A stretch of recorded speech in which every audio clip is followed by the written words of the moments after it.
We're through with techniques of integration, which is really the most technical thing that we're going to be doing. And now we're just clearing up a few loose ends about calculus. And the one that we're going to talk about today will allow us to deal with infinity. And it's what's known as L'Hopital's rule. So here's L'Hopital's rule. That's what we're going to do today. L'Hopital's rule is also known as L'Hopital's rule.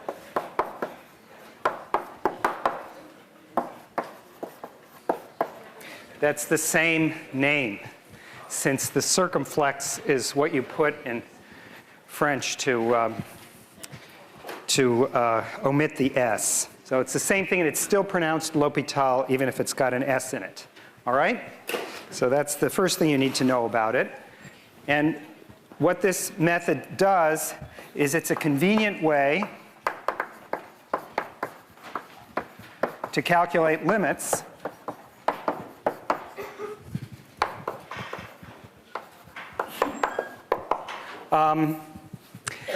including some new ones. So it'll be convenient for the old ones. So there are going to be some new ones. And as an example, you can calculate x log x as x goes to infinity. You could, whoops, that's not a very interesting one. Let's try x goes to 0 from the positive side. And you can calculate, for example, x e to the minus x as x goes to infinity. And, well, maybe I should include a few others, maybe something like log x over x as x goes to infinity. So these are some examples of things which, in fact, if you plug into your calculator, you can see what's happening with these, but if you want to understand them systematically, it's much better to have this tool of L'Hopital's rule. And certainly there isn't a proof just based on a calculation in a calculator. All right, so now here's the idea. I'll illustrate the idea first with an example, and then we'll make it systematic, and then we're going to generalize it. We'll make it much more. So when it includes these new limits, there are some little pieces of trickiness that you have to understand. So let's just take an example that you could have done in the very first unit of this class. The limit as x goes to 1 of x to the 10th minus 1 divided by x squared minus 1. All right? So that's a limit that we could have handled.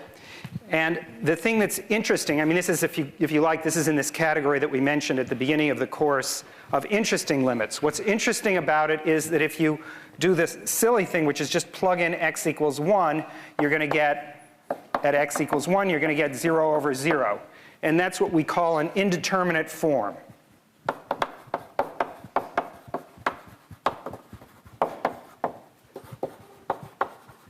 It's just unclear what it is from that plugging in. You just can't get it. Now, on the other hand, there's a trick for doing this. And this is the trick that we did at the beginning of the class. And the idea is I can divide in the numerator and denominator by x minus 1. Okay, so this limit is unchanged if I try to cancel the hidden factor x minus 1 in the numerator and denominator. Now, we can actually carry out these ratios of polynomials and calculate them by long division in algebra. That's very, very long. We want to do this with calculus, and we already have. We already know that this ratio is what's called a difference quotient, and then in the limit, it tends to the derivative of this function.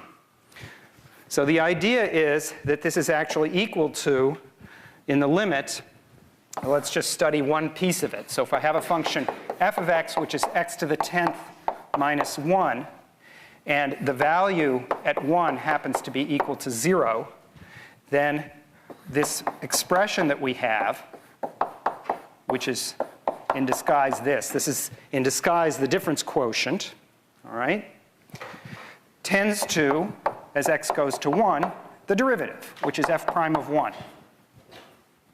That's what it is. So we know what the numerator goes to, and similarly we'll know what the denominator goes to. But what is that? Well, f prime of x is equal to 10x to the 9th power. So we know what the answer is. In the numerator, it's 10x to the 9th. In the denominator, it's going to be 2x. That's the derivative of x squared minus 1. And then we're going to have to evaluate that at x equals 1. And so it's going to be 10 halves, which is 5. All right? So the answer is 5, and it's pretty easy to get from our techniques and knowledge of derivatives using this rather clever algebraic trick, this business of dividing by x minus 1.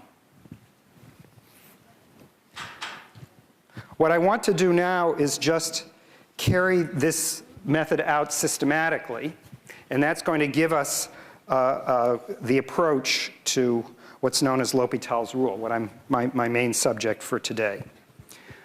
So here's the idea. Suppose we're considering in general a limit as x goes to some number a of f of x divided by g of x.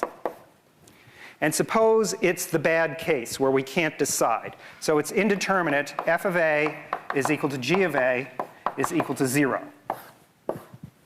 So it would be 0 over 0. Now we're just going to do exactly the same thing we did over here.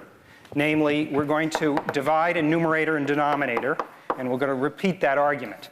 So we have here f of x divided by x minus a, and g of x divided by x minus a also. All right, I haven't changed anything yet. And now I'm going to write it in this suggestive form. Namely, I'm going to take separately the limit in the numerator and the denominator, and I'm going to make one more shift. So I'm going to take the limit as x goes to a in the numerator, but I'm going to write it as f of x minus f of a divided by x minus a. So that's the way I'm going to write the numerator, and I've got to draw a much longer line here. So why am I allowed to do that? That's because f of a is 0. So I didn't change this numerator of the numerator by subtracting that. F of a is equal to 0. And I'll do the same thing in the denominator.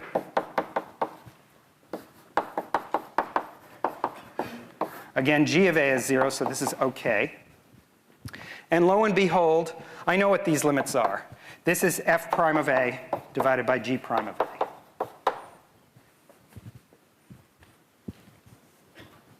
So that's it. That's the technique, and this evaluates the limit, and it's not so difficult. The formula is pretty straightforward here. And it works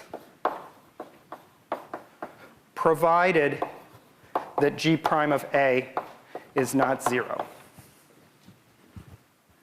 Yeah, question? Why does this work in more of an intuitive sense that the limits can be found using their derivatives? I just don't really understand. I see this proof of it. Is there a more intuitive way to understand it? The question is there a more intuitive way of understanding this procedure? And I think the short answer is that there are other similar ways. I don't consider them to be more intuitive.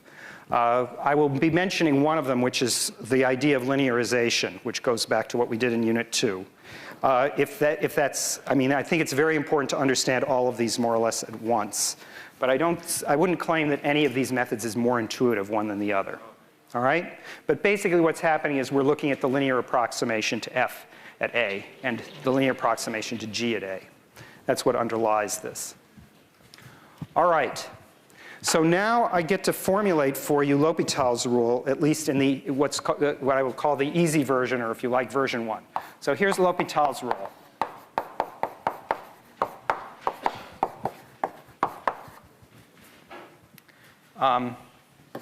Version 1. It's not going to be quite the same as what we just did. it's going to be much, much better and more useful, all right?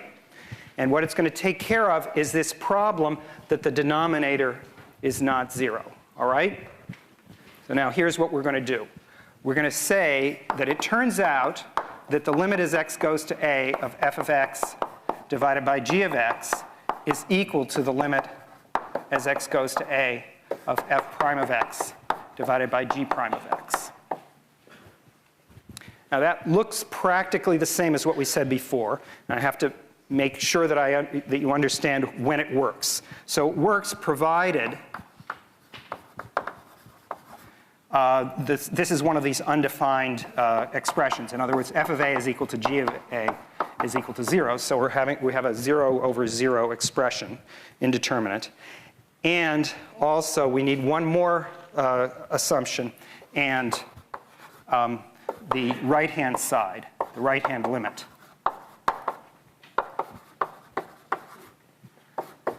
Limit exists. All right? Now, this is practically the same thing as what I said over here. Namely, I took the ratio of these functions, x to the 10th minus 1 and x squared minus 1. I took their derivatives, which is what I did right here, right? I just differentiated them and I took the ratio. This is way easier than the quotient rule and is nothing like the quotient rule, all right? Don't think quotient rule. Don't think quotient rule. All right, so we differentiate the numerator and denominator separately. And then I take the limit as x goes to 1, and I get 5. All right, so that's what I'm claiming over here. I take these functions, I replace them with this ratio of derivatives, and then I take the limit instead over here. And it turned out that the functions got much simpler when I differentiated them. I started with this messy object, and I got this much easier object that I could easily evaluate. All right, so that's the big gain that's happening here. It works if this limit makes sense and this limit exists. Now notice I didn't claim that that the denominator had to be non-zero. So that's what's going to help us a little bit in a few examples. Well, so let me give you a couple examples, and then we'll go further. Now, this is only version 1, but first we have to understand how this one works. So here's another example. Take the limit as x goes to 0 of sine 5x divided by sine 2x. This is another kind of example of a limit that we discussed in the first part of the course. Unfortunately, now we're reviewing stuff, so this should reinforce what you did there. This will be an easier way of thinking about it. So by L'Hopital's rule, so here's the step. We're going to take one of these steps. This is the limit as x goes to 1 of the derivatives here. So that's 5 cosine 5x divided by 2 cosine 2x. Limit is x. Oh, whoops. Thank you. The limit was 1 over there, but now it's 0. A is 0 in this case, right? This is the number a. Thank you. All right, so the limit as x goes to 0 is the same as the limit of the derivatives. And that's easy to evaluate. Cosine of 0 is 1, right? This is equal to 5 times the cosine of 5 times 0. And that's a multiplication sign there. Maybe I should just write this as 0, divided by twice the cosine of 0. But you know that that's 5/2. All right, so this is how L'Hopital's method works. It's pretty painless. Now I'm going to give you another example which shows that it works a little better than the method that I started out with.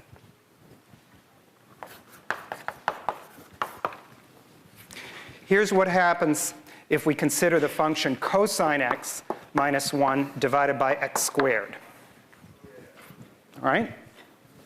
So that was a little harder to deal with. And again, this is one of these 0 over 0 things near x equals 0. As x tends to 0, this goes to an indeterminate form here.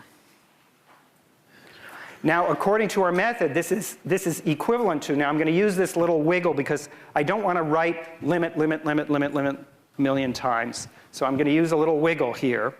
So as x goes to 0, this is going to behave the same way as differentiating numerator and denominator. So again, this is going to be minus sine x in the numerator. In the denominator, it's going to be 2x.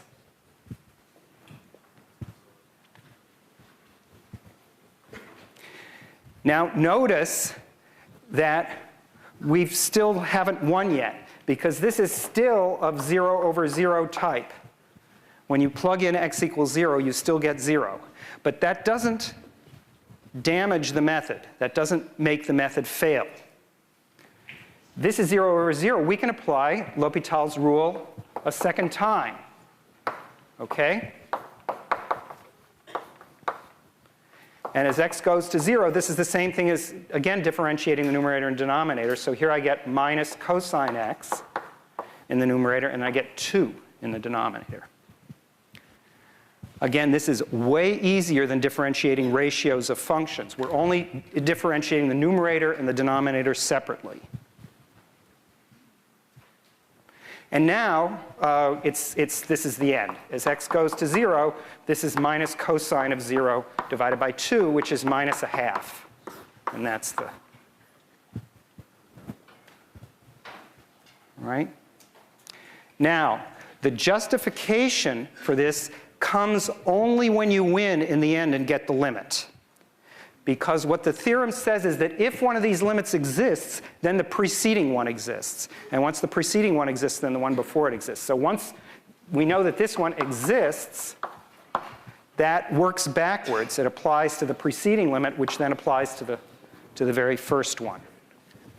And the logical structure here is a little subtle, which is that if the right side exists, then the left side will also exist. Yeah, question.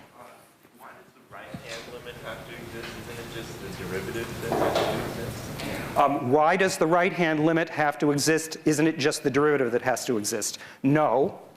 The derivative of the numerator has to exist, the derivative of the denominator has to exist, and this limit has to exist. What doesn't have to exist, by the way, I've never said that f prime of a has to exist. In fact, it's much, much more subtle. I'm not claiming that f prime of a exists, because in order to evaluate this limit, f prime of a need not exist. What has to happen is that nearby, for x not equal to a, these things exist, and then the limit has to exist. So there's no requirement that the limits exist. In fact, that's exactly going to be the point when we evaluate these limits here, is we don't have to evaluate it right at the end. So why must the right-hand limit exist as opposed to any limit? The question that you're asking is, why is this the hypothesis of the theorem? In other words, why does this work?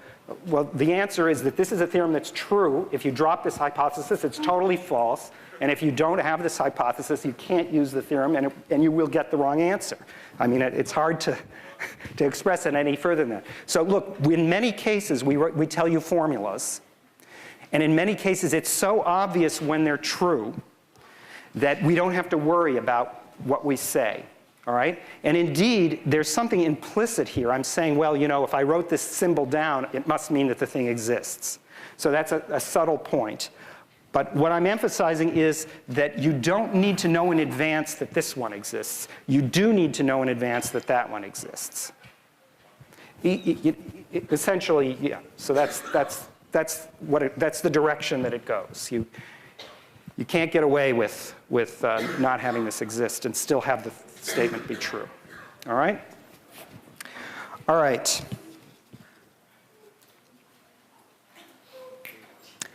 Yeah, another question. Thank you. You said strong age doesn't really exist, but what if it doesn't exist or it just doesn't exist? It's just that it's okay. So I'm getting a little ahead of myself, but let me just say, in these situations here, when x is going to 0 and x is going to infinity, for instance here, when x goes to 0, the logarithm is undefined at x equals 0.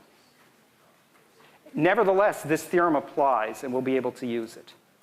Over here, as x goes to infinity, neither of these, well, actually, come to think of it, e to the minus x, if you like, it's equal to 0 at infinity, if you want to say that it has a value. But in fact, you know, these expressions don't necessarily have values at the ends. And nevertheless, the theorem applies. But you don't, I mean, it can exist. It's perfectly OK for it to exist. It's no problem. It just doesn't need to exist. It doesn't force to exist. All right? OK. All right, so here's a calculation which we just did, and we evaluated this. Now, I want to make a comparison with the method of approximation.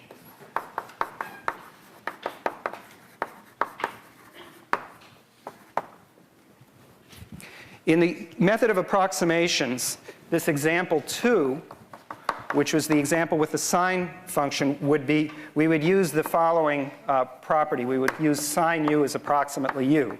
We would use that linear approximation. And then what we would have here is that sine of 5x divided by sine of 2x is approximately 5x divided by 2x, which is, of course, 5/2.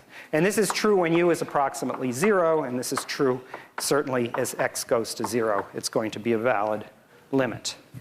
All right? So that's very similar to example 2.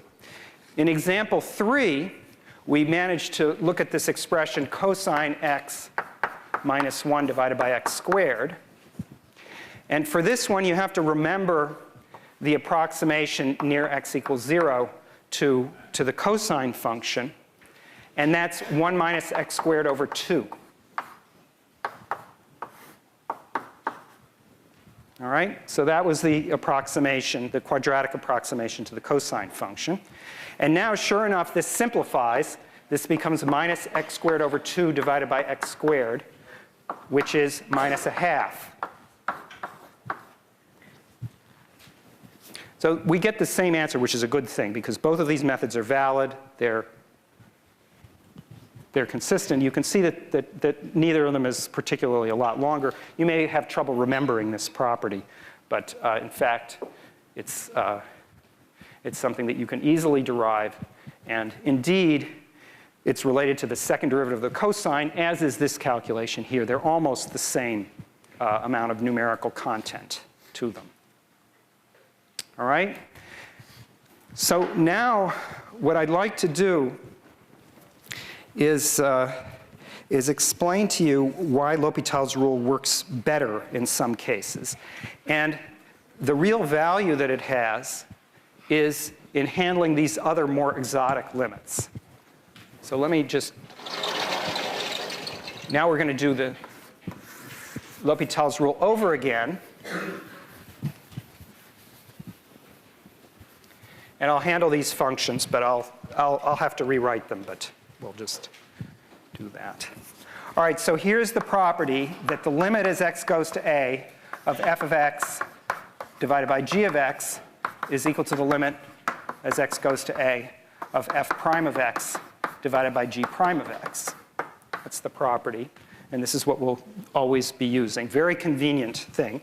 And remember, it was true provided that f of a was equal to g of a was equal to 0. And that the right-hand side exists.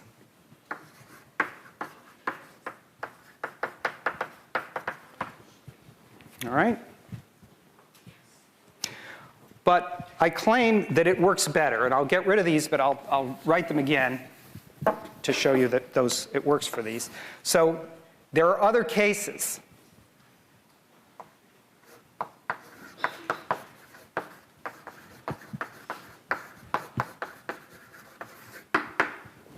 And the other cases that are allowed are this. First of all, as indicated by what I just erased, you can allow a to be equal to plus or minus infinity. It's also OK. All right, so you can take the limit going to the far ends of the universe, both left and right. And then the other thing that you can do is you can allow f of a and g of a to be plus or minus infinity. Is okay. All right, so now the point is that we can handle not just the 0 over 0 case, but also the infinity over infinity case. All right, that's a very powerful tool and quite different from the other cases. And the third thing is that the right-hand side doesn't really quite have to exist in the ordinary sense. Or it could be plus or minus infinity. That's also okay. That's still information. So if we can see where it goes, then we're still good. All right? If it goes to plus infinity, if it goes to 0, if it goes to a finite number, if it goes to minus infinity, all of that will be okay. It's just if it oscillates wildly that will be lost. And those calculations we'll never encounter. So this basically handles everything that you could possibly hope for. And it's a very convenient process. So let me carry out a few examples. And let's see, I guess the first one that I wanted to do was x log x, right? So what example are we up to? Example 3, so example 4 is coming up. Example 4, this is one of the ones that I wrote at the beginning of the lecture. X log x. This one was on a homework problem. In the limits of some calculation, but okay. So this one, you have to look at it first to think about what it's doing. It's an indeterminate form, but it sort of looks like it's the wrong type. So why is it an indeterminate form? This one goes to 0, and this one goes to minus infinity. So, excuse me, this is a product. It's 0 times minus infinity. So that's an indeterminate form because we don't know whether the 0 wins or the infinity wins. This could get getting smaller and smaller and smaller, and this getting bigger and bigger and bigger. And the product could be anything in between. We just don't know. So the first step is to write this as a ratio of things rather than a product of things. And it turns out that the way to do that is to use the logarithm in the numerator and the 1 over x in the denominator. So this is a choice that I'm making here. Now I've just converted it to a limit of the type minus infinity divided by infinity.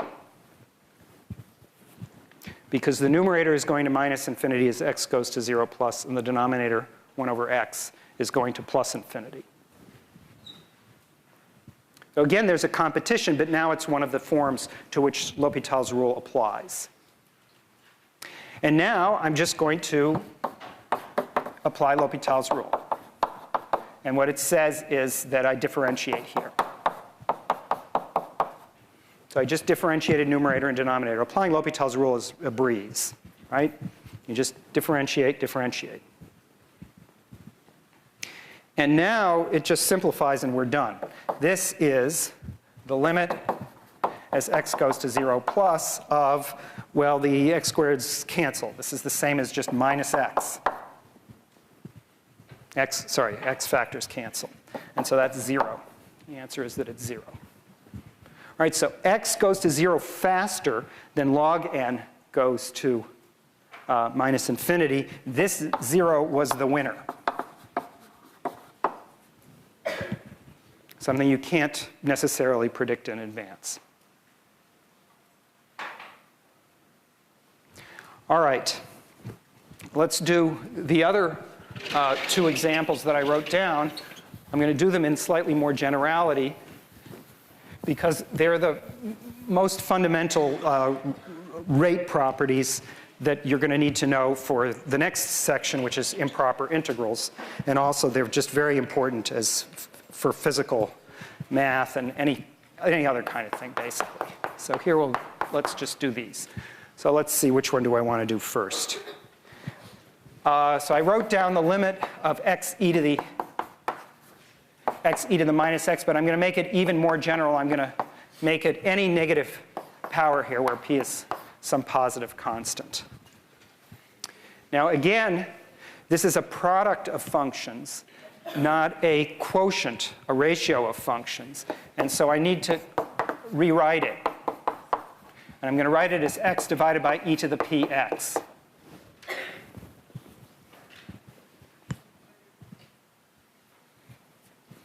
And now I'm going to apply, well, so it's of this form infinity over infinity. So we're okay with that. And now that's the same as the limit as x goes to infinity of 1 divided by p e to the px. So where does that go as x goes to infinity? Now we can decide. The 1 stays where it is, and this, as x goes to infinity, goes to infinity.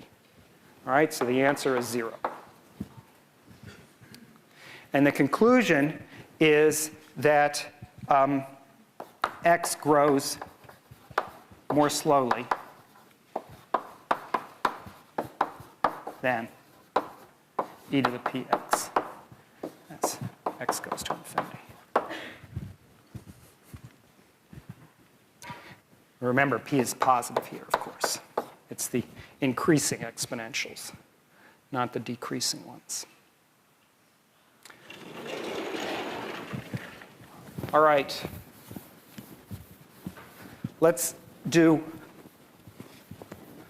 a variant of this. I'll do it the opposite way. So this is, I'm going to call this example 5 prime. It really doesn't give us any more information, but it gives you just a little bit more practice. So suppose I look at things the other way. E to the px divided by x to the 100 power. All right? Now, this is an infinity over infinity example again, and you can work out what it's doing. But there are 2 ways of thinking about this. There's the slow way and the fast way. The slow way is to differentiate this 100 times. That is, right? Apply L'Hopital's rule over and over and over and over, and over again, all the way down. It's clear that you could do it, but it's kind of a nuisance. So there's a much cleverer trick here, which is to change this to the limit as x goes to infinity of the e to the power px divided by 100 over x to the 100th power. All right? So if you do that, then we just have one L'Hopital rule step here. And that one is that this is the same as x goes to infinity of, well, it's p over 100 e to the px over 100 divided by 1, all to the 100th power. All right, that's our L'Hopital step.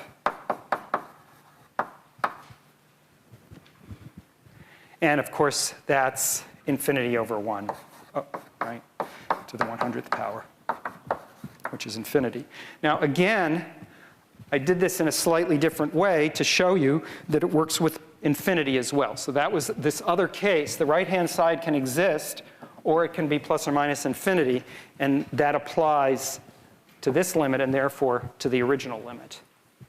And the conclusion here is that e to the px, p greater than 0, grows faster than any power of x. I picked x to the 100, but obviously it didn't matter what power I picked.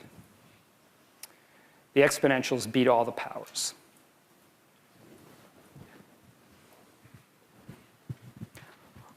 All right.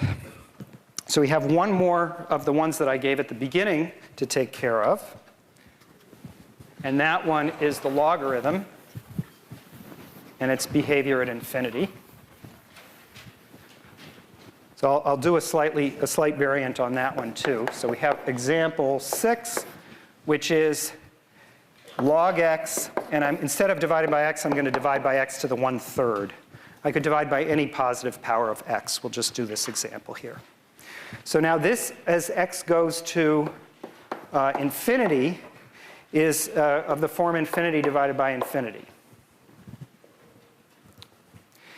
And so it's equivalent to what happens when I differentiate numerator and denominator separately, and that's 1 over x, and here I have a third x to the minus 2/3. All right? 1 over x, and then 1/3 x to the minus 2/3. Now, when the dust settles here and you get your exponents right, we have an x to the minus 1, and this is an x to the plus 2/3, and that's a 1/3 becomes a 3. So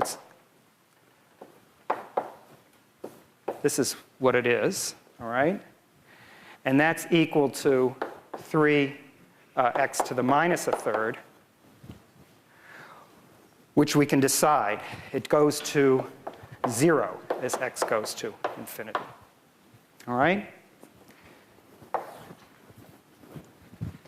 And so the conclusion is that log x grows more slowly as x goes to infinity than x to the 1/3 or any positive power of x. Okay? So any x to the p positive will work.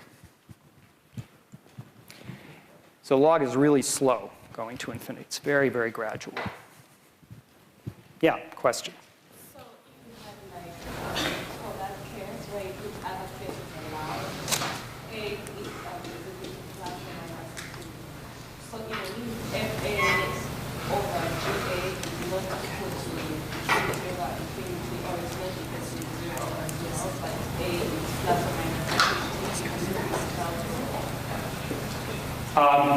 The question is, how many hypotheses do you need here? So I said that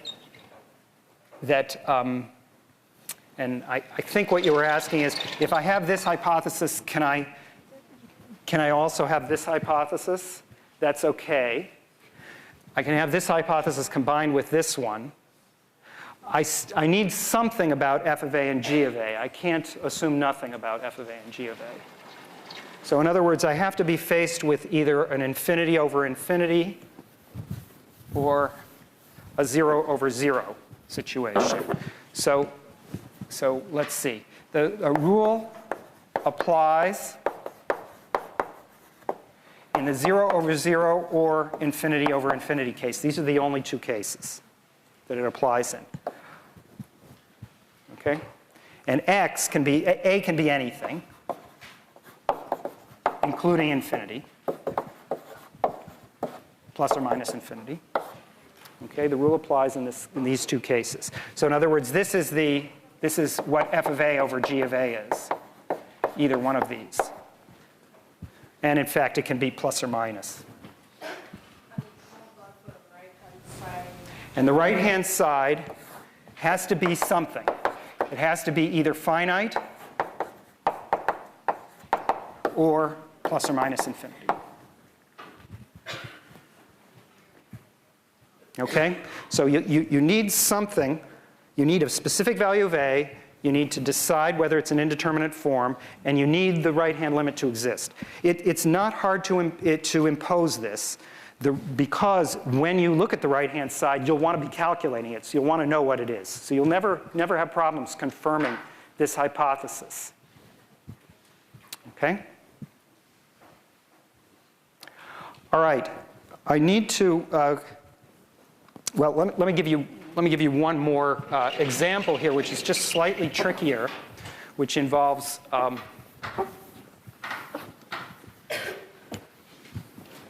so here's another indeterminate form.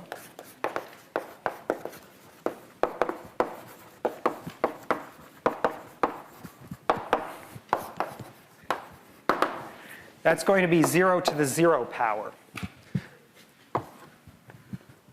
So, I mean, there are lots of these things where you just don't know what to do, and they come out in various different ways. Now, the simplest example of this is the limit as x goes to 0 from above of x to the x. All right? Now, in order to work out what's happening with this one, we have to use a trick. And the trick is that this is a moving exponent. And so it's appropriate to use base e. This is something that we did way back in the first unit. So since we have a moving exponent, we're going to use base e. That's the good base to use whenever you have a moving exponent. And so we rewrite this as x to the x is equal to e to the x log x. And now in order to figure out what's happening, we really only have to know what's going on with the exponent. All right? So remember, actually we already did this, but I'm going to do it once more for you. This is log x over 1 over x. And that's equivalent, as x goes to 0, to, using L'Hopital's rule, to 1 over x, and this is minus 1 over x squared, which is minus x, which goes to 0, as x goes to 0. And so what we have here is that this one is going to be equivalent to, well, it's going to tend to what we got over here. It's e to the 0, right? That exponent is what we want as x goes to 0. All right? So that's the answer. This limit happens to be 1.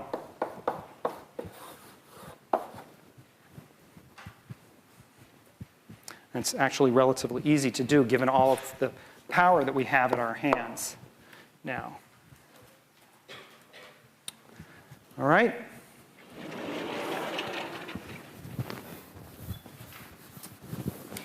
Now, let me give you one more example.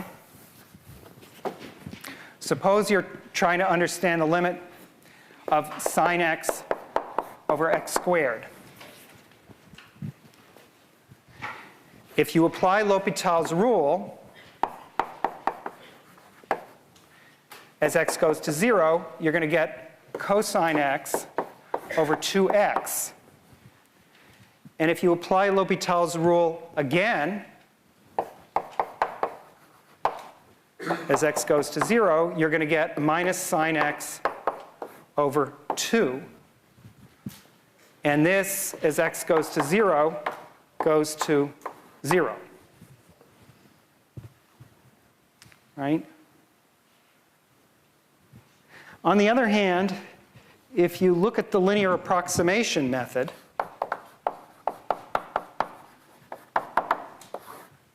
the linear approximation says that sine x is approximately x near 0. All right? So that should be x over x squared, which is 1 over x, which goes to infinity as x goes to 0, at least from one side, minus infinity the other side. So there's something fishy going on here, all right? So this is fishy. Or maybe this is fishy, I don't know. So tell me what's wrong here. Yeah? Your second L'Hopital wasn't applied correctly because cosine x over 2x isn't indeterminate as x goes to 0 because cosine x is just 1. Okay, all right. So the statement, the claim is that the second application of L'Hopital's rule, this one, is wrong. Okay? And that's correct. And this is where you have to watch out with L'Hopital's rule. This is exactly where you have to watch out. You have to apply the test. Here, it's an indeterminate form. It's 0 over 0 before I applied the rule. But in order to apply the rule the second time, it still has to be 0 over 0. But this one isn't. This one is 1 over 0. All right? It's no longer an indeterminate form. It's actually infinite, either plus or minus depending on the sign of the denominator, which is just what this answer is. So the linear approximation is safe, and we just applied L'Hopital's rule wrong. All right? So the moral of the story here is look before you lop.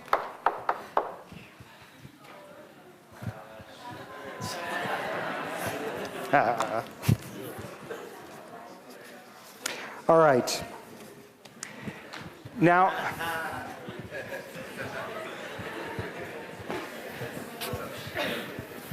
let me say one more thing. I need to pile it on just a little bit, sorry.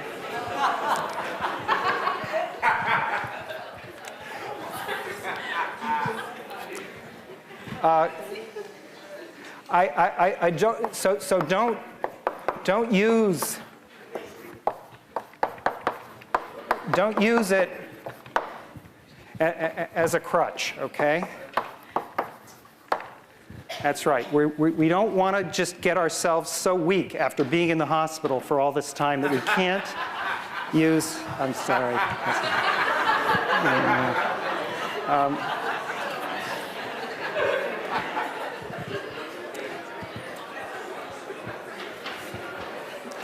So remember that you shouldn't have lost your senses. If you have something like this,